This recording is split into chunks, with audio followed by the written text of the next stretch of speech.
सुबह का उजाला फैल रहा था। पहाड़ी जंगल में हल्की धुंध छाई हुई थी। चन्नू अपनी पीली शर्ट और नीली चड्डी पहने पेड़ों के बीच उछल कूद कर रहा था। अचानक उसे नीचे से तेज आवाज सुनाई दी, बचाओ, पुल टूट रहा है। चन्नू फुर्ती से चट्टान पर चढ़ा और नीचे देखा। एक पुराना लकड़ी का पुल हिल रहा था। नीचे गहरी खाई थी। कुछ लोग पुल पार कर रहे थे। उनके चेहरे डर से कांप रहे थे। चन्नू जोर से चिल्लाया, रुको, धीरे चलो, एक एक करके आओ। तेज हवा चलने लगी, रस्सियां चरमराने लगी। एक बच्चा फिसल गया और लटक गया। चन्नू बिना डरे छलांग लगाकर रस्सी पकड़ लेता है। डर मत, मैं तुम्हें बचा लूंगा।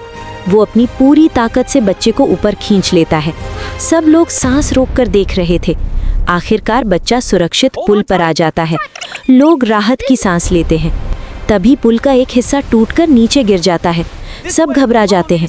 चन्नू सबको इशारा करता है, जल्दी इस तरफ आ जाओ। सब लोग सुरक्षित जमीन पर पहुंच जाते हैं। खतरा टल जाता है। लोग खुशी से चन्नू को सलाम करते हैं, तुम सच्चे हीरो हो।